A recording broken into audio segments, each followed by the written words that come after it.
அருட்பெருஞ்சோதி அருட்பெருஞ்சோதி தனிப்பெரும் கருணை அருட்பெருஞ்சோதி.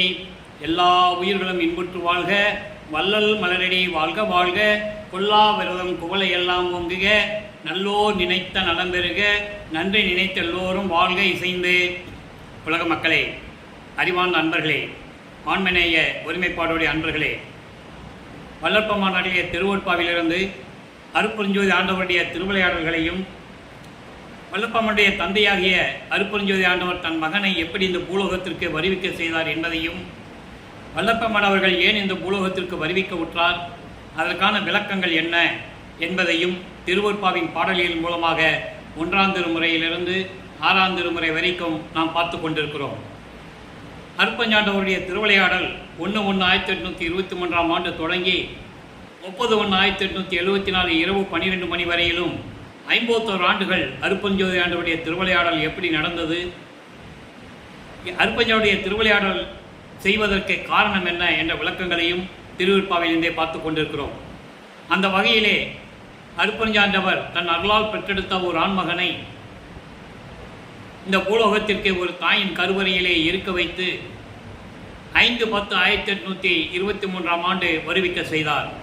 அதாவது சரியாக சொல்ல வேண்டும் என்றால், நமது பிள்ளை பெருமான் அவர்கள் அந்த தாயின் கருவறையிலே 9 மாதங்கள் 4 நாட்கள் இருந்து இந்த பூலோகத்திற்கு வந்து அவருடைய விளக்கங்களை எல்லாம் எப்படி மக்களுக்கு போதித்தார் என்பதை தான் திருவொற்பாவிலிருந்தே பார்த்து கொண்டிருக்கிறோம்.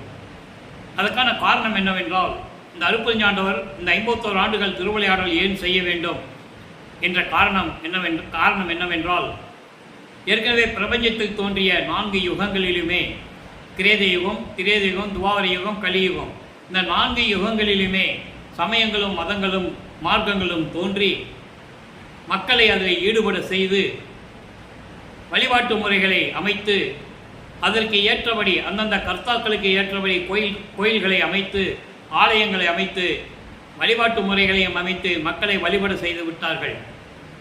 அந்த யுகங்கள் முடிந்துவிட்டது. அதே போன்று அந்த யுகங்களில் தோன்றிய சமயங்களும் மதங்களும் மார்க்கங்களும் முடிந்துவிட்டது. அப்போது கலியுகம் 1900 ஆண்டுகளிலே முடிவடைந்த பிறகு சதுரயுகம் தோன்றுகிறது. வல்லப்பமான கதை இந்த யுகத்தை ஒளி யுகம் என்று கூறுவார், சக்தி யுகம் என்று கூறுவார். காலம் சுத்த சன்மார்க்க காலம். மற்ற மார்க்கங்களாம் அழிந்து விட்டது. அப்போ இந்த சுத்த சன்மார்க்கத்தை உலக மக்களிடம் சொல்ல வேண்டும். பிரபஞ்சத்தில் தோன்றிய அனைத்துமே அழிந்து விட்டது என்ற நிலையை உலக மக்களுக்கு சொல்ல வேண்டும். உலக மக்களை எல்லாம் சுத்த சன்மார்க்கத்தில் இணைக்க வேண்டும். உலக மக்களெல்லாம் சுத்த சன்மார்க்கத்தில் இணைந்து இன்புற்று வாழ வேண்டும். மரணமில்லா பெருவாழ்வில் இவங்கெல்லாம் வாழ வேண்டும் என்பதற்காகவே தனது செல்வ மகனை செல்வப்பிள்ளை என்று பெயரிட்டு ஒரு தாயின் கருவறையிலே இருக்க செய்தார். அதன் விளக்கங்களை எல்லாம் நாம் ஏற்கனவே தெளிவாக பார்த்து விட்டோம். கருவறையிலே இருக்கும்போது இறைவனுடைய திருவிளையாடல் எப்படி நடந்தது என்பதையும், கருவறை இருட்டாக இருக்கிறதே தந்தையே என்று மகன் சொல்லும்போது தன் மகனுக்கு கருவறையிலே ஒளி காட்டியதையும், பசிக்கிறதே தந்தையே என்று கூறும்போது தன் மகனுக்கு அருளமுதம் கருவறையிலே ஊட்டியதையும், எல்லா விளக்கங்களையும் பார்த்தோம். இது அவங்களுக்கு தெரியாது. அப்படி நம்ம பிள்ளை பெருமாள் வருவிக்க உற்ற இடம் 5/10/1823 ஆண்டு சிதம்பரம் அருகிலே இருக்கின்ற மருதூர் என்ற கிராமத்திலே வசித்துக் கொண்டிருந்த ராமையா பிள்ளை சின்னையம்மர்களுடைய இல்லற வாழ்க்கையில் இறைவனுடைய மகனாக வருவிக்க உற்றார். இது இறைவனுடைய திருவிளையாடல் உங்களுக்கு தெரியாது. உலகியலிலே பிறந்த குழந்தை போல அந்த குழந்தையும் நினைத்து கொண்டிருக்கிறார்கள். அதை நீங்கள் நல்லா புரிஞ்சுக்கணும். 5வதாக நமக்கு மகன் பிறந்திருக்கான், இந்த நிலையை அவங்க நினைச்சிக்கிட்டு இருக்காங்க. ஆனால் அதில் இறைவனுடைய மகன் இவர்களுடைய மகனாக உலகியல் வாழ்க்கையிலே வருவிக்க விட்டது அவங்களுக்கு தெரியாது. அப்படி நமது பிள்ளை பெருமாள் வருவிக்க விட்ட உடனே 5 மாத காலம் நமது குழந்தை இறைவனுக்கு 5 மாதம் ஆகும்போது தில்லையிலே, அதாவது சிதம்பரத்திலே ஒரு திருவிழாவிற்காக அழைத்து செல்லுகிறார்கள். அப்போல்லாம் கிராமத்தில் குடும்பமாக மாட்டு வண்டி கட்டிட்டு போவாங்க, நடந்து போவாங்க, அப்படியெல்லாம் நிகழ்ச்சிகள் நடந்தது உண்டு. அந்த திருவிழாவுக்கு போகும்போது அங்கே சிதம்பரத்திலே நடராஜன் கோயிலில் எல்லாம் திரையை விளக்கி எல்லாம் தரிசனம் பண்ணிக்கிட்டு இருக்காங்க. நமது குழந்தை இறைவன் பிள்ளை பெருமான் மட்டும் அப்படியே பார்த்துக்கிட்டு இருக்கிறாரு. இது நம்ம அப்பா இல்லையே, இப்படி இல்லையே அப்படி நினைச்சுக்கிட்டு இருக்கும்போது அருட்பெருஞ்சாண்டவர் தன் மகனுக்கு சுய ரூபத்தை காட்டுகிறார், வெட்ட வெளியாக காட்டுகிறார். இறைவன் அருட்பெருஞ்சாண்டுடைய நிலை வெட்ட வெளியிலே ஒளி வடிவிலே இருக்கின்ற இறைவன் தன் மகனுக்கு காட்டுகிறார். மகன் அதை பார்த்து கண்டு மகிழ்ந்து ரசித்து கொண்டிருக்கிறார். இந்த நிலைகளெல்லாம் முடிந்தவுடனே நான் ஏற்கனவே கூறியது போல இந்த நிலைகளெல்லாம் உலக மக்களுக்கு யாரும் சொல்லலை. அதனால் உலக மக்களுக்கு வல்லற்பனை பற்றி யாருக்கும் தெரியல. அவர் எப்படிப்பட்டவர்னு யாருக்கும் தெரியல. இன்னும் பொதுப்படையாக பேசினாங்க, அவ்வளோதான். ஆக இந்த நிலைகளெல்லாம் தன் மகனுக்கு சுயரூபத்தை காட்டியதுடன் இங்கே மறுபடியும் மருதூருக்கு வராங்க. அங்கே பின்னலூர்னு ஒரு கிராமம் இருக்குது மருதூர் பக்கத்தில். அதுதான் ராமலிங்கத்துக்கு ராமையா பிள்ளைக்கு குலதெய்வம். அங்கே நமது குழந்தை இறைவனை அழைத்து சென்று மொட்டை ஓட்டு காது ஊற்றி கடுக்கானெலாம் போட்டாங்க. இது சமய சடங்குகள். அவங்களுக்கு சைவ குலத்தில் இருந்ததுனால சிவபெருமானை வழிபட்டதனால் இது சைவ சடங்குகளை செய்து முடிக்கிறார்கள். சில மாதங்கள் கலந்தவுடனே, மாதங்கள் தான், ராமையா பிள்ளை அவர்கள் இறந்தவுடனே சின்னம்மை அவர்கள் தனது 5 குழந்தைகளையும் அழைத்து கொண்டு பொன்னேரி அருகில் இருக்கின்ற சின்ன கிராமத்திற்கு, சின்னக்காவனம் என்ற ஒரு கிராமத்திற்கு செல்லுகிறார்கள். இதெல்லாம் இறைவனுடைய திருவிளையாடல். யாருக்குமே தெரியாது இல்லையா? இறைவனுடைய திருவிளையாடல் இதெல்லாம் நடந்துகிட்டு இருக்கு. அப்போ இந்த நிலையில் அங்கே சில காலங்கள் இருந்துவிட்டு அங்கே இருக்க முடியாது என்ற காரணத்தினால் சில காரணங்களால் அங்கே இருக்க முடியவில்லை. அப்போது இங்கே சென்னையிலே ஏழுகிணர் பகுதியில் இருக்கின்ற வீராசாமி தெருவிலே குடியேறுகிறார்கள். இதுதான் முன்னுரை. முதல் 8 ஆண்டுகள் என்ன நடந்தது? அதாவது 51 ஆண்டுகளுடைய திருவிளையாடல்களை அருட்பெருஞ்சோதி ஆண்டவர் 8 ஆண்டுகளாக பிரித்து தன் மகனுக்கு எப்படியெல்லாம் அருள் செய்து கொண்டிருக்கிறார் என்ற நிலையை தான் நாம் பார்த்து கொண்டிருக்கிறோம். அப்போ முதல் 8 என்ன நடந்தது? இப்போ நம்ம பிள்ளைப்பெருமாள் வளர்ந்து கொண்டிருக்கிறார். ஏழுகிணர் பகுதியிலே வீராசாமி தெருவில் இருக்கின்ற வீட்டில் வளர்ந்துக்கிட்டு இருக்கிறாரு. சில ஆண்டுகள் உருண்டோடுகிறது. பள்ளியில் சேர்க்க வேண்டிய காலம் வந்து விட்டது. பள்ளியிலே கொண்டு போய் சேர்க்கிறார்கள். படிக்க முடியாதுன்னு வெளியே வந்துட்டார். படிக்க முடியாதுன்னு அவர் வரல. அருட்பெருஞ்சாதனுடைய திருவிளையாடல் எப்படின்னா, தன் மகன் இந்த உலகியலிலே சந்தை படிப்பை யாரிடம் படிக்கக்கூடாது, யாரையும் குருவாக ஏற்றுக்கொள்ளக்கூடாது, இந்த நிலையில் தன் மகனை நிறுத்தி வைக்க வேண்டும் என்ற நிலையில் இறைவனுடைய திருவிளையாடல் நடக்குது. இது நமது குழந்தை இறைவனுக்கு தெரியாது. 8 வயது குழந்தைக்கு என்ன தெரியும்? அப்போது பள்ளியில் படிக்க முடியாத வீட்டுக்கு வந்துட்டா அந்த வீட்டில் எவ்வளோ பிரச்சனை இருக்கும்.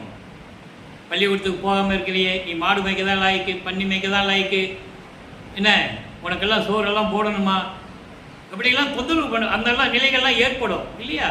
அந்த தொந்தரவும் நம்ம பிள்ளை பெருமானுக்கு இருக்குது. ஏன்னா இவர் வந்து இறைவனுடைய மகன் அவங்களுக்கு தெரியாது. இறைவனாக வருவிக்க விட்டவனும் அவங்களுக்கு தெரியாது. சாதாரண குழந்தை போல அந்த குழந்தையை நடத்துகிறாங்க. அப்போது அவருடைய மனம் நிலை எப்படி இருக்கும்? அப்போது அவர் மனநிலை ஒரு நிலையில் இல்லை. மனம் ஒரு நிலையான இடத்தை தேடுகிறது. அமைதியாக எங்கேயாவது போய் உட்காந்துக்கணும், இந்த வீட்டில் இருக்கக்கூடாது அப்படின்ற ஒரு நிலை அவருக்கு மனம் தோன்றுகிறது. அப்படி கிடைச்ச இடம்தான் கந்தகோட்டம் என்ற ஒரு முருகன் கோயில் அங்கே இருக்குது. அங்கே போய் உட்காந்துக்கிறது. எல்லாம் தூங்கிட்டு இருப்பாங்க, இவர் எந்திரிச்சு போயிடுறது. எல்லாம் தூங்கின பிறகு தான் வீட்டுக்கு வர்றது. அப்போ இவங்க ராமலிங்கத்தை காணான்னு தேடுவாங்க இல்லையா? இது இயற்கை தானே. ஒரு வீட்டில் குழந்தை வந்து பகல்லாம் எங்கேயோ போயிருக்கான்னு தேடுவாங்கல்ல. சாப்பிட்டானோ சாப்பிடலையோ, எங்கே திரியிறானோ, இந்த கவலையிலேயே அவங்க இருக்கிறாங்க, இவரை தேடுறாங்க. இது 8 ஆண்டுகள் வரைக்கும் நடக்குது. அப்போ 9வது ஆண்டு பிறக்குது. அருட்பெருஞ்சோதி ஆண்டவர் தன் மகன் முன்னில் எழுந்தருளி, மகனே அஞ்சாதே, கவலைப்படாதே, நீ என்னுடைய மகன், நான் தான் இந்த பூலோகத்திற்கு உன்னை வருவிக்க செய்தேன். எதற்காக என்றால், உன்னால் இந்த பூலோகத்தில் சில காரியங்கள்லாம் நடக்க வேண்டியது இருக்கிறது. அதை போக போக உனக்கு நான் அருள் செய்வேன், விளக்கங்களை கூறுவேன், முன்பருவம் பின்பருவம் காட்டி அருள் செய்வேன். இப்பொழுது ஞானத்தை பெற்றுக்கொள் என்று சொல்லி ஞானத்தை மட்டும் கொடுத்து விட்டு மறைந்து விடுகிறார். நல்லா கவனிக்கணும். இறைவன் தன்னை வந்து ஆட்கொண்டதை தெளிவாக கூறுகிறார். ஆண்டாறு 3 ஆண்டில் ஆட்கொண்ட அருள் கடலே என்று கூறுகிறார். அப்போது அருட்பெருஞ்சோதி ஆண்டவர் தான் உண்மையான இறைவன். அவருக்கு தெரியாது. சுத்த சன்மார்க்கம் இருக்கிறது என்னன்னே தெரியாது. இவர் சைவ சமயத்தில் சைவ குலத்தில் இருந்து வந்ததனால் சைவ சமயத்தின் தலைவனாகிய சிவபெருமானை வழிபட்டு கொண்டிருக்கிறார். சிவபெருமானை மந்திரங்கள் சொல்லி வழிபட்டு கொண்டிருக்கிறார். நமச்சிவாயா, சிவாய நம, ஓம் சிவாயா, சிவசிவாய் என்று சொல்லி மந்திரங்களை சொல்லி சிவபெருமானை வழிபட்டு கொண்டிருக்கிறார். சைவ சமயத்தின் அடையாளம் திருநீறு. திருநீரை பூசிக்கொண்டு உத்திராட்ச மணியை கழுத்திலே மாட்டிக்கொண்டு நமச்சிவாயா, சிவாய நம என்று சொல்லி சிவபெருமானை வழிபட்டு கொண்டிருக்கிறார். இப்போ அவர் சிவபெருமானை தான் கும்பிடணும். அவன் ஒரு பதத்தினுடைய தலைவன், ஒரு சமயத்தினுடைய தலைவன், அப்படிதான் கும்பிட்டாகணும், காலத்தின் கட்டாயம். இப்போ அருட்பெருஞ்சோதியில் அவர் சொல்ல முடியாது, மகாமந்திரம் சொல்ல முடியாது, சுத்த சன்மார்க்கத்தை பற்றி பேச முடியாது. ஏனென்றால் தன் மகனை அங்கே இருக்க வைக்க வேண்டும், சைவ சமயத்தில் இருக்க வைத்து அதுக்கப்புறம் இதெல்லாம் பொய்ன்னு சொல்லணும். அதை ஞானசரியில் சொல்லுவார், பொறித்த மதம் சமயம் எல்லாம் பொய் பொய்யே அப்படின்னு சொல்லுவார். அதுக்கு முன்னால் அவரால் சொல்ல முடியாது, சொல்லவும் தெரியாது. ஆக இந்த நிலையில் இருக்கும்போது ஞானத்தை பெற்றுக்கொள்ளுகிறார், பாடல்களை பாடுகின்ற ஆற்றலை பெற்றுக்கொள்ளுகிறார், பிரபஞ்சத்தின் உண்மைகள் தெரிகிறது. அதை வைத்துக்கொண்டு பாடல்களை பாடுகிறார், சிவபெருமானை பற்றி பாடுகிறார், விண்ணப்பிக்கிறார், முறையீடு செய்கிறார். 1ஆம் திருமுறை உருவாகிறது. 8 பதியங்கள், 712 பாடல்கள் என்பதை நாம் தெளிவாக பார்த்தோம். இதுவரையிலும் சிவனேசவென்பார், வடிவடை மாணிக்க மாலை, திருவருள் முறையீடு பாடலுடைய விளக்கங்களை எல்லாம் பார்த்திருக்கிறோம். இப்போ 5வது பதிகம் மகாதேவ மாலை பதியத்தினுடைய விளக்கங்களை பார்த்து கொண்டிருக்கிறோம். இந்த அடியேன், இந்த வள்ளலார் ஊழியன் ஏற்கனவே மகாதேவ மாலைக்கு 100 பாடல்களுக்கு விளக்கம் கொடுத்து யூடியூப்பில் இருக்குது. இருந்தாலும் கூட இப்போ இறைவனுடைய திருவிளையாடல்களை சொல்லும்போது கொஞ்சம் கொஞ்சமாக சொல்ல வேண்டிய கடமை எனக்கு இருக்கிறது. இப்போ சிவபெருமானை பற்றி கூறுகிறார். சிவபெருமான் எப்படிப்பட்டவர்? மகாதேவ மாலை 100 பாடல்கள். இன்னைக்கு 4வது பாடல். சைவ சமயத்தின் தலைவனை இறைவனாக ஏற்றுக்கொள்ளுகிறார். நல்லா கவனிக்கணும். இப்போ சரியை, கிரியை, யோகம் என்ற 12 நிலைகளை அவரை அறியாமலேயே கடந்து கொண்டிருக்கிறார். இது இறைவனுடைய திருவிளையாடல். இவர் எந்த பள்ளிக்கூடத்திலையும் போய் படிக்க முடியல, எந்த வாத்தியார்கிட்டையும் படிக்கல.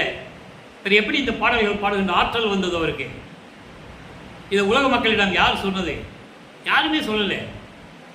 எல்லாத்தையும் சொன்னாங்க. புராணங்களில், காவியங்களில் வந்த திருவிளையாடலாம் சொன்னாங்க.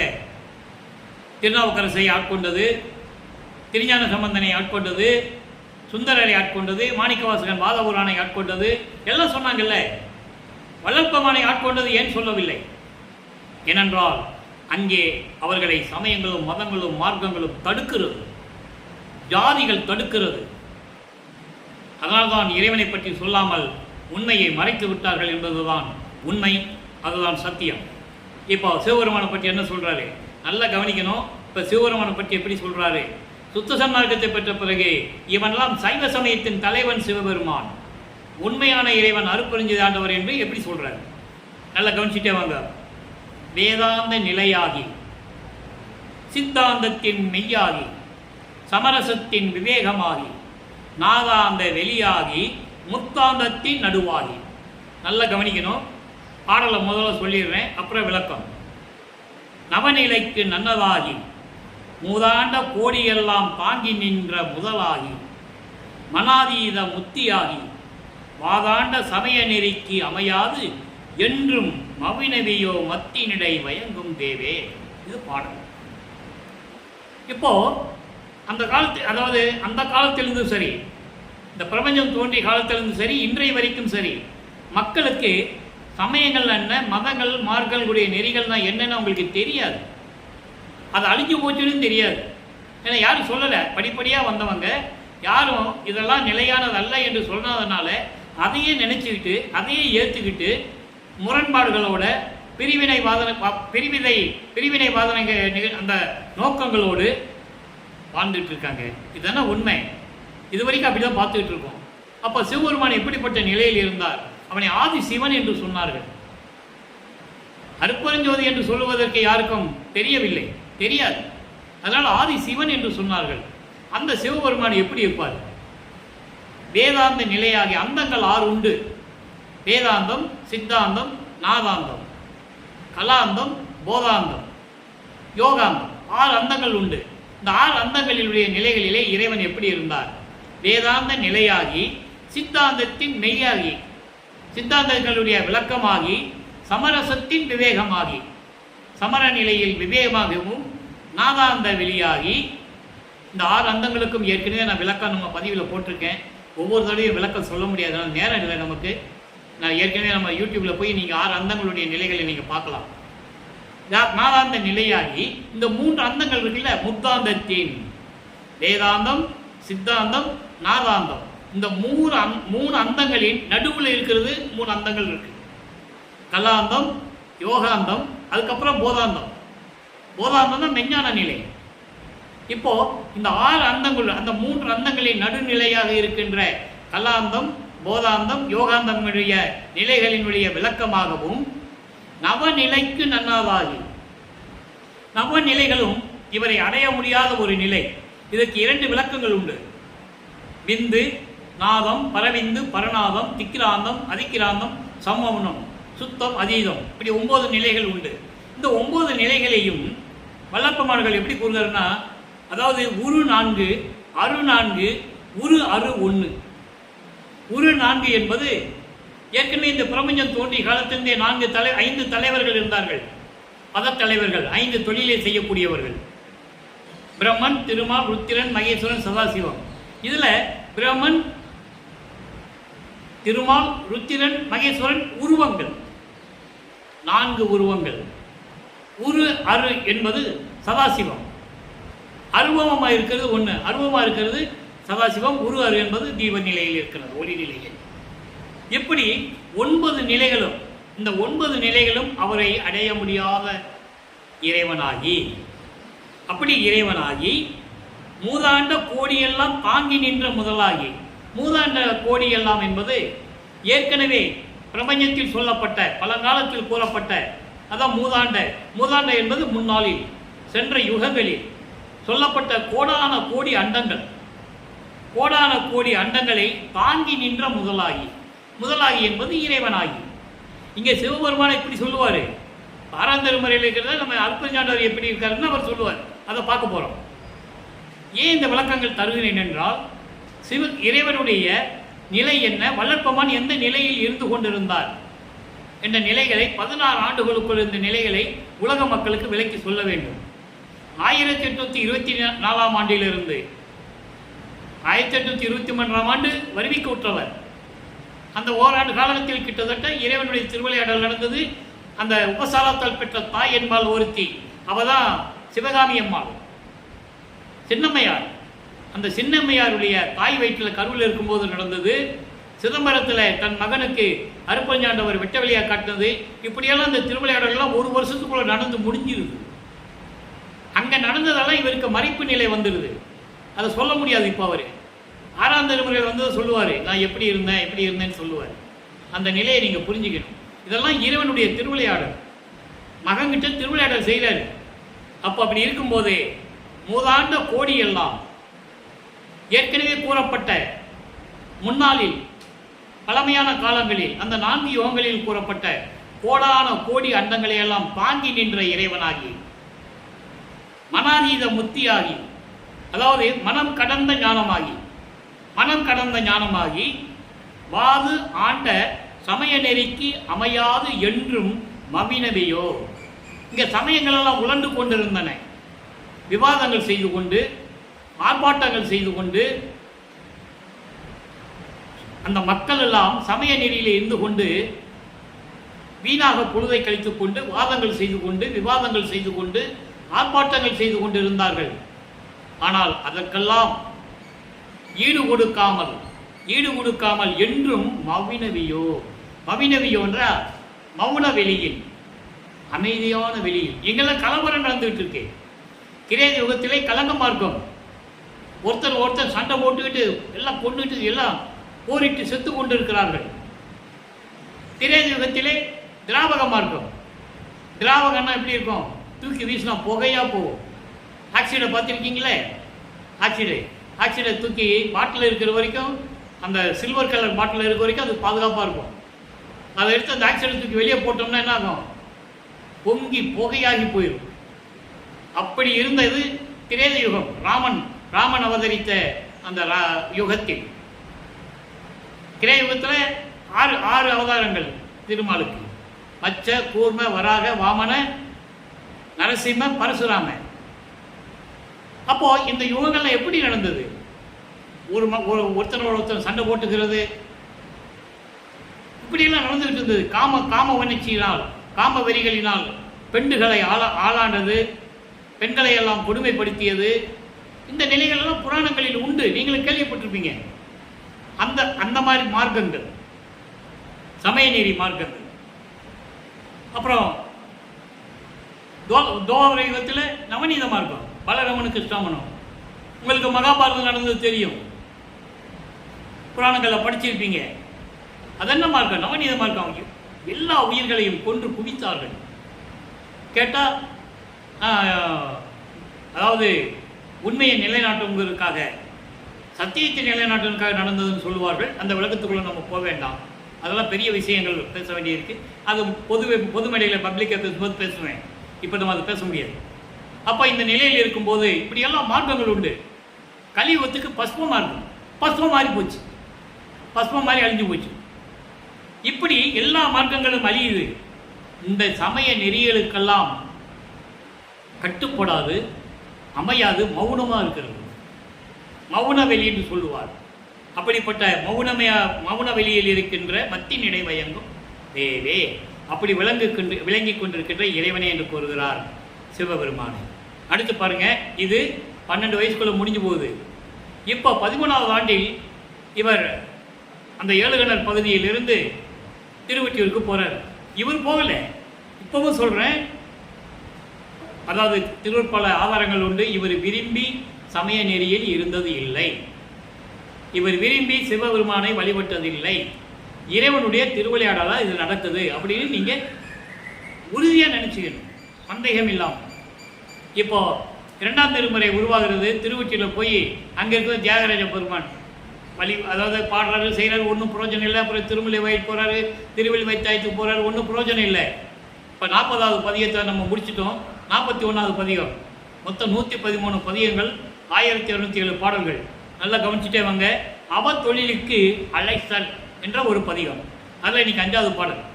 அப்படின்னா என்ன அர்த்தம்னா, இவருடைய பிறப்பை இந்த பூலோகத்துக்கு வருவிக்க விட்டு இவர் படுகிற கஷ்டங்களை அலசி இறைவனிடம் சொல்லுவது. நல்லா புரிஞ்சுங்க. அப்ப என்ன சொல்றாரு? ஒப்பிலாய் உனது திருவருள் பெறுவான் உண்ணி நைகின்றேன், நைகின்றனன். அதாவது ஒப்பிலாய் உனது திருவருள் பெறுவான் உண்ணி நைகின்றனன் தன்னை பற்றி சொல்றாரு. வெப்பில் ஆழ்ந்து மொழிவழி அடையா வேதனைக்கு இடம் கொடுத்து உழன்ற இப்பரிசு ஆனால் என் செய்வேன்? எளியேன் எவ்வண்ணம் நின் அருள் கிடைக்கும்? துப்புரவு ஒளிந்தோர் உள்ளகத்து ஓங்கும் சோதியே ஒற்றியூர் துணையே. பாடல் என்ன சொல்றாருன்னா, ஒப்பில்லாத இறைவனே, சிவபெருமானே, யாருக்கும் ஈடு இல்லாத இறைவனே. இங்க சிவபெருமானை எப்படி சொல்றான்னு கவனிச்சுட்டே வரணும். அங்க வரும்போது இதெல்லாம் இல்லைன்னு சொல்லுவாரு. அதை தான் நீங்க பார்க்க போறோம் விளக்கத்துல. உனது திருவருள் பெறுவான் உண்ணி நைகின்றனன். சிவபெருமானே, ஒப்பில்லாத இறைவனே, உனது திருவருள் எனக்கு கிடைக்கும் என்று எண்ணி இந்த உலகத்திலே வாழ்ந்து கொண்டிருக்கிறேன், நொந்து கொண்டிருக்கிறேன். வெப்பில் ஆழ்ந்து மொழிவழி அடையா வேதனைக்கு இடம் கொடுத்து உழன்ற இப்பரிசுவானால் இந்த கொடிய துன்பங்களையும் துயரங்களையும் என்னை அடைய வைத்து நான் சொல்லுகின்ற வழியில் செல்லாமல் இந்த மனம் இருக்கிறதே, இந்த மனம் என்னை தப்பான வழியில் நடக்க பார்க்கிறது. அதை நீ தடுக்க வேண்டும். என் மொழி கேட்கவில்லை, அதான் சொல்றாரு. மொழி வழி அடையாது, நான் சொல்லுவதை கேளாமல் இந்த மனம் இருக்கிறதே, நான் சொல்வதை கேட்காமல் கொடிய துன்பங்களையும் துயரங்களையும் அனுபவிக்கக்கூடிய வேதனைக்கு எனக்கு இடம் கொடுத்து என்னை இந்த பூலோகத்தில் நீ இருக்க செய்து கொண்டிருக்கிறாய். அதுதான் எனக்கு பரிசா? சரி, அப்படியே இருக்கட்டுமே, இதுதான் உன் பரிசு. ஆனால் எப்போ உனக்கு அருள் கிடைக்கும்? எப்போ உனது அருள் எனக்கு கிடைக்கும்? எளியேன் எவ்வண்ணம் நின் அருள் கிடைக்கும்? எப்போ நான் வாங்குறது உங்ககிட்ட? அது சொல்லணும் இல்லை. என் மகன் நம்ம பூலோகத்துக்கு வர வச்சுட்டு நீ சொல்லிட்ட, நல்லா பார்த்துக்கணும். அருப்பஞ்சாண்டவர் நினைச்சு சொல்லிட்டு இருக்கிறாரு. அருப்பஞ்சாண்டவர் சிவன் பெருமான் வடிவில் கொண்டு வந்து திருவிளையாடல் ஏற்றிட்டு இருக்காரு. அதை நீங்கள் நல்லா புரிஞ்சுக்கணும். சிவபெருமான வடிவில் அருப்பஞ்சாண்டவர் வந்து திருவிளையாடல் செஞ்சுட்டு இருக்காரு தம் மகன்கிட்ட. எப்போ உனக்கு என்னுடைய அருள் கிடைக்கும்? இதுதான் நீ எனக்கு கொடுக்குற பரிசா? துப்புரவு ஒளிந்தோர் உள்ளகத்து ஓங்கும் சோதியே, ஐம்புலன்களையும் ஐம்பொறிகளையும் பஞ்சபூதங்களையும் அடக்கியவர்களின் உள்ளங்களிலே வாழ்ந்து கொண்டிருக்கின்ற சிவபெருமானே, ஒப்பற்ற இறைவனே, எனது துணையே, விரைவில் வந்து எனக்கு அருள வேண்டும் என்று கூறுகிறோம். அன்பர்களே, நல்ல கவனிக்கணும். பிள்ளைப்பெருமானவர்கள் 16 ஆண்டுகள் வரைக்கும் ஒரு தாயின் கருவறையிலே இருந்து இந்த பூலோகத்துக்கு வந்து 16 ஆண்டுகள் வரையிலும் அவருடைய நிலை என்ன என்பதை தெளிவாக பார்த்து கொண்டிருக்கிறோம். முதல் 8 ஆண்டுகளில் எந்த விதமான நிகழ்வும் நடக்கவில்லை. பள்ளிக்கூடத்தில் படிக்க முடியாது வந்துடுறாரு. அது இறைவனுடைய திருவிளையாடு. அடுத்து 9வது ஆண்டிலிருந்து 16 ஆண்டுகளுக்குள் திருவொற்றியூரில் என்ன நடந்தது அதை நம்ம பார்த்தாச்சு. சைவ நெறியில் இருந்துக்கிட்டு சிவபெருமான வழிகட்டு சிவபெருமான நிலையை சொல்லிட்டு இருக்கிறாரு. மகாதேவ மலையிலையும் சரி, 2ஆம் திருமுறையிலையும் சரி. இப்போ 32 ஆண்டுகள், அதாவது 4-8 வரைக்கும் அவர் வந்து திருவொற்றியூரில் இருக்கிறாரு. 33வது ஆண்டில் அருட்பெருஞ்சாண்டவர் தன் மகனை ஆட்கொண்டு அவரை கல்யாணம் பண்ணது செஞ்சதெல்லாம் திருவிளையாடலாம் நம்ம ஏற்கனவே பதிவில் சொல்லிட்டோம். அருட்பெருஞ்சாண்டவர் திருவிளையாடல் பதிவில் தெளிவாக சொல்லியாச்சு. அதுக்கு பிறகு 33வது ஆண்டில் அண்டங்களை கடந்து, உலகங்களை கடந்து, வெளிகளை கடந்து மேலே சுத்த சிவஞான வெளியில் இருக்கின்ற சத்தியஞான சபைக்கு போய் அப்பா கிட்ட எப்படி அருட்பெருஞ்சோதி ஆண்டவர்கிட்ட எப்படி சுத்த சன்மார்க்கத்தை வாங்கினாரு, அங்கே எப்படி சாகா கல்வியை கற்றுக்கொண்டார் என்பதை எல்லாம் தெளிவாக பார்த்து விட்டோம். அப்போ இருக்கும்போது இப்போ 6ஆம் திருமுறையிலே பதிகம் 41, இப்போ 2ஆம் திருமுறையில் பதிகம் 41 சிவபெருமான் எப்படி இருப்பார், எப்படி போய் கெஞ்சுறாரு, கூத்தாடுறாரு, அப்படிலாம் நம்ம பார்த்துட்டோம். அருள் கிடைக்கல, கொடுக்க மாட்டார். 32 வருஷம் வரைக்கும் அவர் சென்னையிலேருந்து வரைக்கும் எந்த அருளும் வாங்கலை. சில இடங்களில் அருட்பெருஞ்சாண்டவர் இவருக்கு தெரியாமையே திருவிளையாடல் பண்ணியிருக்காரு. மகன் திண்ணையில் தூங்கிட்டு இருக்கும்போது கீழே விழுந்துருவான்னு சொல்லி தூக்கி மேலே போட்டது, இந்த மாதிரி நிகழ்வுகள்லாம் சில நடந்தது. ஆனால் அருட்பெருஞ்சாண்டருடைய நிலை என்ன என்பதை இங்கே 41வது பதியத்தில் பார்க்க போகிறோம். அங்கே 41 பதியத்தை பார்த்துட்டோம். இப்போ பாருங்கள், 41 பதியத்தில் காட்சி கழிப்பு. அந்த தலைப்பு பேர் சொல்லும்போதே உடம்பு அப்படியே புல்லரிக்கும். இறைவனுடைய காட்சியை பார்த்ததை மகிழ்வாக சொல்லுவது, சந்தோஷமாக சொல்கிறாரு. எப்படிப்பட்டவர், அந்த காட்சி எப்படி இருந்தது, இறைவனை பார்த்த காட்சி. 41 பதிகம் 5வது பாடல். அங்கே இருக்கிற 5வது பாடலுக்கு இங்கே இருக்கிற 5வது பாடல் மேட்ச் ஆகும். நல்லா கவனிங்க. அகத்தானை புறத்தானை, அணுவா ஆனவனை, அணுவிக்குள் அணுவானை, அதனுள் உள்ளானை. அணுகவே கண்ணில் பார்க்க முடியாதுங்க. ஒரு ஆட்டம் இருக்கிறது, இங்கிலீஷில் ஆட்டம்னு சொல்லுவாங்க. அந்த ஆட்டத்தை எல்லாம் மைக்ரோஸ்கோப்பில் தான் பார்க்க முடியும், கண்ணில் பார்க்க முடியாது. அதான் அணு. அப்படிப்பட்ட அணு, அந்த அணுக்குள்ளே இருக்கிறவனு கூட பார்க்க, அந்த அணு மாதிரி இருக்கிறாங்க இறைவன். எப்படி அகத்தானை, முதல்ல பாடலை படிச்சிடுறேன். மகத்தானை மகத்தினும் ஒரு மகத்தனானை, மா மகத்தாய் இருந்தானை, பயங்கா நின்ற சகத்தானை, அண்டமெல்லாம் தான் ஆனானை. அண்டமெல்லாம் தானானை அண்டலை. ஏன்னா மகாதேவ மாலையில் பார்த்தோம், மூதாண்ட கோடி எல்லாம் தாங்கி நின்ற முதலாகி. மூதாண்ட கோடி எல்லாம் தாங்கி நின்ற முதலாகி படித்தோம்ல, விளக்கம் பார்த்தோம். அதுக்கு இருக்கு பதில் இங்கே இருக்கு. அண்டமெல்லாம் தான் ஆனானை, தனியருளாம் பெருங்கருணை தாய் ஆனானை, இகத்தானை புறத்தானை பொதுவிலாடும் எம்மானை கண்டு கழித்திருக்கின்றேனே. இது பாடல். பாடலை விளக்கம் பாருங்க. அகத்தானை, இதில் 2 விளக்கம் சொல்லணும். 2மே பொருத்தமாக இருக்கும். நீங்கள் எந்த விளக்கத்தை வேணால் எடுத்துக்கலாம். அகத்தானை புறத்தானை, இறைவனை பற்றி சொல்றாரு. அகத்தில் இருக்கின்றவன், புறத்தில் இருக்கின்றவன். இந்த அகம் புறம் என்பது அண்டங்களுக்கும் உண்டு, பிண்டங்களுக்கும் உண்டு. அகம் அகப்புறம், புறம் புறப்புறம். அண்டங்களிலே அகம் என்பது அக்கினி, அகப்புறம் என்பது சூரியன், புறம் என்பது சந்திரன், புறப்புறம் என்பது நட்சத்திரங்கள். இந்த 4மே ஒளி ஒளியது இல்லையா? அக்னியை நம்ம பண்ணால பார்க்க முடியும், நெருப்பு பார்க்க முடியும், சூரியனை பார்க்க முடியும், சந்திரனை பார்க்க முடியும், நட்சத்திரனை பார்க்க முடியும். 3 ஒளிப்பொருள்கள். இது அண்டங்களில் உள்ளது. பிண்டங்களிலும் உண்டு. அகம் அகப்புறம், புறம் புறப்புறம். அகம் என்பது ஆன்மா. அந்த ஆன்மாவுக்கு ஒரு ஜீவன் தேவைப்படுகிறது, அது அகப்புறம். புறம் என்பது ஐம்பொறிகள், ஐம்புலன்கள் எல்லாத்தையும் சொல்லலாம். கண், காது, மூக்கு, வாய்மை, ஒளி, சுவை, உணர்வு, நாற்றம், இப்படி விளக்கங்கள் உண்டு. இது புறம். புறப்புறம் அந்த கரணங்கள் மனம் சித்தம் புத்தி அகங்காரம், இப்படி அண்டங்களுக்கும் உண்டு பிண்டங்களுக்கும் உண்டு. இவைகள் அனைத்திலுமே இருக்கின்ற இறைவனை. இப்போ உங்களுக்கு புரியும் நான் நினைக்கிறேன். இவ்வளவு விளக்கங்கள் இருக்கு, மக்களுக்கு சொல்லணும். அப்போ அண்டத்திலையும் சரி பிண்டங்களிலும் சரி, பிண்டங்கள் என்பது உயிரினங்கள். நான் ஏற்கனவே கூறியிருக்கிறேன், 84 லட்ச வேத யோனிகள் இருக்கிறது, பிறப்பு உறுப்புகள், அதில் தோன்றிய உயிரினங்கள் அத்தனைக்கும் அண்டங்களிலும் சரி பிண்டங்களிலும் சரி அகத்திலும் புறத்திலும் இருக்கின்ற இறைவனை அணு ஆனவனை, அணுவை கண்ணால் பார்க்க முடியாது, அப்படி இருக்கின்ற இறைவன், அந்த அணுவுக்குள் அணு ஆனவனை, அந்த அணுக்குள்ள ஒரு அணு இருக்கான், அதில் உள்ளானை இறைவன் அப்படி இருக்கிறானா. அப்படிதான் யார் பார்க்க முடியும்? இறைவனை யாரை பார்க்க முடியுமா? அதனால தான் இறைவனை யாரும் பார்க்கலன்னு சொல்றாரு. பிரம்மன், திருமால், ருத்திரன், மகேஸ்வரன், சாதாக, இந்திரன் யாராக இருந்தாலும் சரி இறைவனை அருட்பெருஞ்சாண்டவரை யாரும் பார்த்ததில்லை. அங்க அப்படி சொல்ல மாட்டாரு. சைவ சமயத்தில் இருக்கும்போது சிவபெருமானை யார் வேணா பார்க்கலாம், மரத்துக்கடையில் உட்காந்து தவம் இருந்தால் வந்துடுவார். அருட்பெருஞ்சாண்டவர்லாம் வரமாட்டார். அதுக்கு எப்படி காரணன்றதை இப்போ நம்ம பார்க்க போகிறோம். ஆக அப்படிப்பட்ட இறைவனை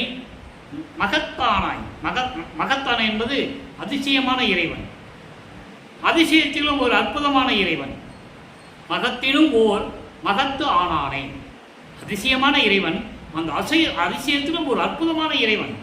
அப்படிப்பட்ட இறைவனை சகத்தானை, என்னுடைய நண்பனை, என்னுடைய தந்தையை, என்னுடன் சகமாக இருக்கின்ற இறைவனை, அருட்பெருஞ்சோதி ஆண்டவரை, அண்டமெல்லாம் தான் ஆனான் சொல்லிட்டாரா. எல்லா அண்டங்களையும் காத்து கொண்டிருப்பவன் அருட்பெருஞ்சோதி ஆண்டவர்.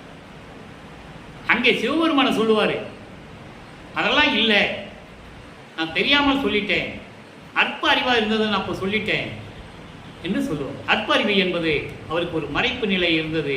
சுத்த சன்மார்க்கத்தை கொடுத்த பிறகுதான் எல்லா உண்மைகளும், பிரபஞ்சத்தின் உண்மைகளும் அவருக்கு அவருடைய தந்தை அருட்பெருஞ்சாண்டவர் காட்டினார் என்பதை நான் பதிவு செய்ய கடமைப்பட்டிருக்கிறேன். அப்படிப்பட்ட இறைவனை மாமகத்தாய் இருந்தானே, அதிசயங்களின் முன்னோடியாக இருந்த இறைவனை, யாரிடம் ஒப்பிட முடியாத இறைவனை, அங்க சொல்லுவார் சிவபெருமானை ஒப்பிலாய், யாரிடம் ஒப்பிட முடியாத ஈடு இணைற்ற சிவபெருமான் சொல்லுவாரு.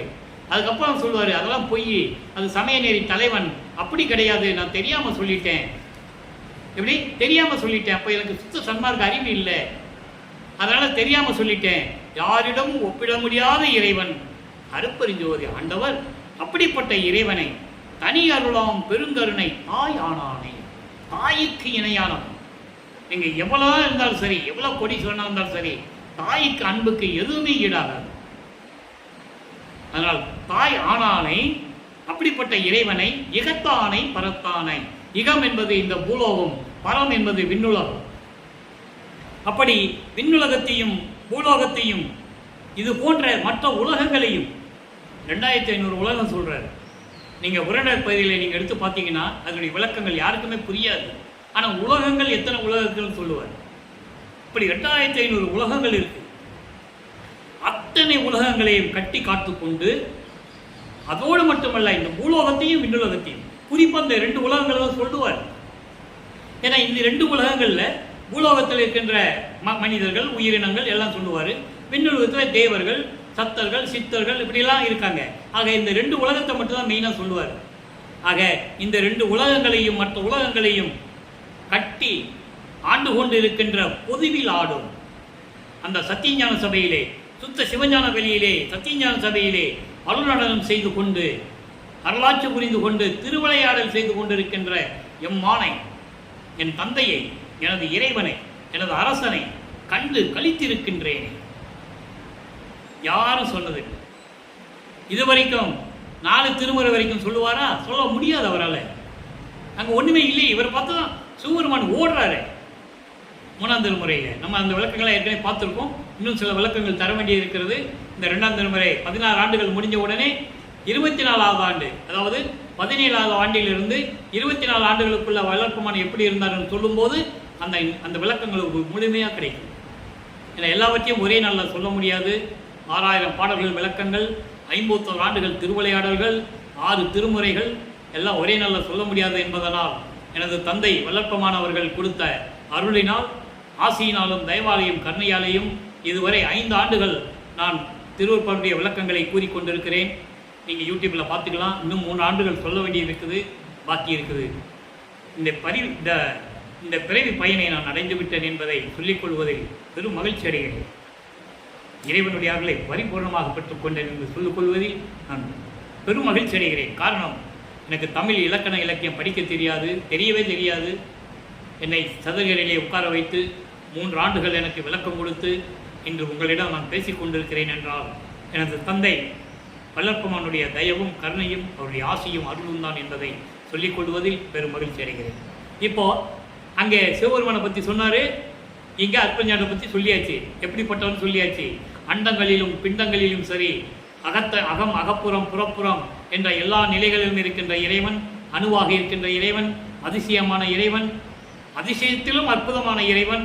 அப்படிப்பட்ட இறைவன் என்னுடைய நண்பன் சகத்தான், என்னுடைய இறைவன், என்னுடைய நண்பன், எனது தந்தை, அண்டங்களை எல்லாம் தாங்கிக் கொண்டிருக்கின்ற இறைவன், மண்ணுலகத்திலும் மின்னுலகத்தையும் கட்டி காத்து கொண்டிருக்கின்ற இறைவன் என்றெல்லாம் சொல்லி அப்படிப்பட்ட இறைவனை, அப்படிப்பட்ட அருட்பெருஞ்சோதி ஆண்டவரை எனது தந்தையை கண்டு கழித்திருக்கின்றனே என்று கூறுவார். இதை அகவலிலே ஒரு பாடல் நான் சொல்லுவதற்கு கடமைப்பட்டிருக்கிறேன். காரணம், இதெல்லாம் முடித்த பிறகுதான் கடைசியில் அகவலை நமக்கு கொடுக்கிறாரு, அருள்கிறார். வல்லப்பமானவர்கள் அருட்பெருஞ்சோதி அகவலை இறுதி கட்டத்தில், கடைசி கட்டத்தில் நமக்கு அருள்கிறார்கள். இதுதான் இங்கே சத்தியஞான, அதாவது சித்தி வளாகத்தில் வந்து உட்கார்ந்து எழுதுனது. இங்கே பாருங்க, அதில் சொல்லுவார், இந்த நிலையை சொல்லுவார் பாருங்க. இகநிலை பொருளாய் பரநிலை பொருளாய். இங்கே இகத்தினும் பரத்தினும் சொல்லுவார். அதை நம்ம விளக்கம் பார்த்துட்டோம். விண்ணுலகத்தையும் மண்ணுலகத்தையும் மட்டுமல்ல, எல்லா உலகங்களையும் கட்டி காத்து கொண்டிருக்கின்ற இறைவன் பார்த்துட்டோம். இதை கடைசியாக அகவலுக ரொம்ப எளிமையா 2 வரியில சொல்றார். இகநிலை பொருளாய் அகநிலை பொருளாய் சொல்லிட்டாரா. பொருள் என்பது இறைவன். இந்த பூலோகத்துக்கும் சரி விண்ணுலகத்துக்கும் சரி 2 உலகங்களுக்கு இறைவனாக இருப்பது யார்? அருட்பெருஞ்சோதி ஆண்டவர். ரொம்ப எளிமையா சொல்லிட்டார். இகநிலை பொருளாய் பரநிலை பொருளாய் அகமர பொருந்திய அருட்பெருஞ்சோதி. அகமரம் என்பது அதாவது நெறி தவறாமல் இயற்கை உண்மை விளக்கத்தோடு சுத்த சன்மார்க்க நெறியின் விளக்கங்களோடு விளங்கி கொண்டிருக்கின்ற, பொருந்திய என்பது விளங்கி கொண்டிருக்கின்ற அருட்பெருஞ்சோதி. இறைவனையும் சொல்லிட்டாரு, அவர் எப்படிப்பட்டவரும் சொல்லிட்டார். பூலோகத்தையும் விண்ணுலகத்தையும் கட்டி கட்டு கொண்டிருக்கின்ற உண்மையான இறைவன், இயற்கையின் விளக்கங்களில் அடிப்படையில் விளங்கி கொண்டிருக்கின்ற இறைவன். இந்த அக்கினி சாட்சின்னு சொல்லுவாங்கல்ல, எல்லாத்துக்கும் அருட்பெருஞ்சோதி தான். மக்கள்கிட்ட தெரியாமல் விளக்கி சொல்லிட்டாங்க. அக்கினியும் சரி, நெருப்பும் சரி, நட்சத்திரங்களும் சரி, சூரியனும் சரி, யார்கிட்ட இருந்து ஒளி வாங்கி கொள்ளுகிறது? அதை மக்கள்கிட்ட சொல்லணும்ல. இந்த 4 ஒளி பொருள்களும் யார்கிட்ட இருந்து ஒளியை வாங்கி கொள்ளுகிறது? அருட்பெருஞ்சோதி ஆண்டவரிடமிருந்து. அருட்பெருஞ்சாண்டவர் பிரபஞ்சம் முழுவதும் பரிபூரணமாக ஒளி வீசி விளங்கி கொண்டிருக்கிறார். நான் ஏற்கனவே பல விளக்கங்கள் சொல்லியிருக்கேன். சமய நெறியில் இருக்கின்ற தலைவர்களை எல்லாம், அதாவது சமய நெறி தலைவர்கள், சிவபெருமானு, திருமலை, இவங்கள தலைவர்கள். அருட்பெருஞ்சோதி ஆண்டவருடைய அருள் நிலைக்கு, கடவுள் நிலைக்கு கோடான கோடி பங்கு கீழ்த்தரத்தில், கீழான நிலையில் இருந்து கொண்டிருக்கிறார்கள் என்று சொல்லுகிறார். ஓரளவுக்கு அவங்களுக்கு ஒரு அருள் உண்டு, ஆனால் அருட்பெருஞ்சோதி ஆண்டவர்கள் பெற்றுக்கொண்டு திறந்து கொண்டிருக்கிறார்கள் என்ற உண்மையை திருவருட்பாவிலே நமக்கு அருளி இருக்கிறார்கள் வல்லற்பமானவர்கள். இந்த ஒரு காரணம்தான் திருவருட்பாவை யாரும் கையில் தொடாமல், மக்களிடம் சொல்லாமல் உண்மையை மறைத்து விட்டார்கள் என்பதை இங்கே சொல்லிக் கொள்வதில் பெரு வேதனை அடைகிறேன். இந்த வள்ளலார் ஊழியர் நீங்கள் சாதாரணமே பார்க்கலாம். ஒரு கோயிலுக்கு போகிறீங்க, அது சிவாலயமாக இருந்தாலும் சரி, திருமால் ஆலயமாக இருந்தாலும் சரி, அந்த கருவறையில் கதவை சாத்திட்டு அபிஷேகம்லாம் செய்வாங்க, அப்புறம் அலங்காரம் பண்ணுவாங்க, அப்புறம் திரையை விலக்கி மக்களுக்கு காட்டுவாங்க. எப்படி காட்டுவாங்க? தீபத்தை ஏற்றி காட்டுவாங்க. அந்த தீப ஒளியில தான் நீங்கள் அந்த முகத்தை பார்க்கணும். அந்த முகத்தை பார்த்த பிறகு நீங்கள் சாமியை கும்பிடுவீங்க. அப்போ அந்த ஒளி யார்? அதனுடைய தத்துவம் என்ன? அருட்பெருஞ்சோதி ஆண்டவருடைய ஒளியால் தான் இவர்கள் இருந்து கொண்டிருந்தார்கள். இப்போ இல்லை, அது வேற விஷயம். அதெல்லாம் நம்ம திருவருட்பால் நிறைய விளக்கம் பார்த்துட்டோம். இது யாரும் மறுக்கவும் முடியாது, மறக்கவும் முடியாது. மக்கள்கிட்ட சொல்லலை, அதனால மக்களுக்கு தெரியாது. அப்போ அந்த ஒளியில தான் அந்த தீபத்துடைய முகத்தை பார்க்குறீங்க. சிவனா, இல்லைன்னா திருமாலா, இல்லைன்னா அம்மையா, முருகனா, கணபதியா எல்லாம் பார்க்குறீங்க. அவங்களாம் தத்துவத்தின் அடிப்படையில் வந்த சமயத்தின் தலைவர்கள். முருகன் கௌபார சமயத்தின் தலைவன், விநாயகன் காணாபத்தியத்துடைய சமயத்துடைய தலைவன், சக்தம் சமயத்துடைய தலைவி அம்மை, சௌரம் சூரியன், சைவம் சிவன், வைஷ்ணவம் விஷ்ணு, இப்படி இவங்கெல்லாம் தலைவர்கள். அந்த தலைவர்களுடைய முகத்தை நீங்கள் இந்த ஒளியை காட்டினா தான் நீங்கள் பார்க்க முடியும், இல்லை பார்க்க முடியாது இல்லை. அப்போ அந்த ஒளி யார்? அவர்தான் அருட்பெருஞ்சோதி ஆண்டவர். அவருடைய மகன்தான் வல்லற்பமானவர்கள், பிள்ளை பெருமானவர்கள். கடைசியாக 51 ஆண்டுகள் திருவிளையாடல் முடிகின்ற காலகட்டங்களில் தான் பிரிந்த சக்தியோடு, ஏன் பிரிந்த சக்தின்னு சொல்கிறேன்னா, அருட்பெருஞ்சாண்டோட சக்தியினால தான் ஒரு மகனை உருவாக்குறாரு. விண்ணுலகத்தில் செல்வப்பிள்ளன் பேர் வச்சு வளர்த்துக்கிட்டு இருக்காரு, பூலோகத்துக்கு அனுப்புறதுக்கு. அதை நாங்கள் நல்லா புரிஞ்சுக்கணும். எல்லாமே விளக்கங்கள் பாடலில் உண்டு. நண்பர்களை நான் ஏற்கனவே கூறியது போல, இந்த விளக்கங்களாம் கற்பனை அல்ல, கதை அல்ல, திருவிற்பாவில் இருக்கின்ற பாடல்களினுடைய விளக்கங்களை உங்களுக்கு நான் கூறிக்கொண்டிருக்கிறேன். பூலோகத்துக்கு அனுப்புறதுக்காக தன்னுடைய சக்தியில் ஒரு பகுதியை, ஒரு கூறுன்னு சொல்லுவார், ஒரு கூறு. அந்த கூறு யாரு? அதான் பிள்ளை பெருமாள். அந்த கூறு பகுதியை தன் சக்தியால் ஒரு ஆண்மகனாக்கி, அந்த ஆண்மகனை செல்வப்பிள்ளை என்று பெயரிட்டு சுத்த சிவஞான வெளியிலே சத்தியஞான சபையிலே வளர்த்து கொண்டிருந்தார். சுத்த சன்மார்க்கத்தை உலக மக்களுக்கு சொல்ல வேண்டும், உலக மக்களை எல்லாம் சுத்த சன்மார்க்கத்தில் இணைக்க வேண்டும். இந்த சமயங்கள் மதங்கள் மார்க்கங்களை பொய்ன்னு சொல்லணும். அதான் அற்புதஞ்சோதி அகவல்ல சொல்றாரு, சாதியும் மதமும் சமயமும் பொய்யென ஆதியில் உணர்த்திய அருட்பெருஞ்சோதி. மகனுக்கு முதலே சொல்லிட்டாராம். இந்த பாலுடைய விளக்கமே யாருக்கு இன்னும் புரியல. யாருக்கு உணர்த்தினாரு? தன் மகனுக்கு. எங்க வச்சு உணர்த்தினாரு? சுத்த சிவஞானில் வெளியிருக்கின்ற சத்தியஞான சபையில தன் மகனை வளர்த்துக்கிட்டு இருக்காரு. அங்க சொல்றாரு, மகனே சாதி மதம் சமயம்லாம் பொய் அப்படின்னு எனக்கு அங்கேயே சொல்லிட்டாரு. அதை சொல்றதுக்கு தான் நான் பூலோகத்துக்கு வந்தேன், அவர் என்னை வர வச்சாருன்னு சொல்றாரு. இதை நீங்க நல்லா புரிஞ்சுக்கணும். அப்போ இகநிலை பொருளாய் அறநிலை பொருளாய் இந்த 2 புலகங்களுக்கும் இறைவனாகவும் அகமர பொருந்திய அருட்பெருஞ்சோதி. அப்படிப்பட்ட இறைவன் அருட்பெருஞ்சோதி. எனவே வல்லப்பமானுடைய 16 ஆண்டுகள் வரைக்கும் அங்கே சென்னையிலே இருந்த நிலைகளை பார்த்து விட்டோம். சுத்த சன்மார்க்கத்தை பெற்ற பிறகு அவருடைய நிலை என்பதையும் பார்த்து கொண்டிருக்கிறோம். எனவே அன்பர்களே, நீங்களாம் சுத்த சன்மார்க்கத்தில் இணைந்து அருட்பெருஞ்சோதி அருட்பெருஞ்சோதி தனிப்பெருங்கனை அருட்பெருஞ்சோதி மகாமந்திரத்தை சொல்லி தீப வடிவில் இருக்கின்ற ஒளி வடிவில் இருக்கின்ற இறைவனை வணங்கி சைவ நெறி என்பது சுத்த சன்மார்க்க நெறி. மாமிசங்களை எல்லாம் தொடாமல் சைவ உணவுகளை உண்டு, எந்த உயிரையும் கொலை செய்யாது, உயிர் இரக்கத்தோடும் தயவோடையும் ஜீவகாரணிய ஒழுக்கத்தோடையும் பசி என்று வருகின்றவர்களுக்கு பசியாற்ற வேண்டும். பிணி என்று வருங்களுக்கு ஐயோ எனக்கு தலைவலிக்குதே காய்ச்சலாக இருக்குதே என்று சொல்லுவர்களுக்கு அந்த பிணியை நீங்கள் போக்க வேண்டும், பயத்தை போக்க வேண்டும், தண்ணீர் தாகத்தை நீக்க வேண்டும், இச்சையை போக்க வேண்டும். இப்படி 7 பிரிவுகள் உண்டு ஜீவகாரணிய ஒழுக்கத்தில். பசி, பிணி, தாகம், இச்சை, எளிமை, பயம், கொலை.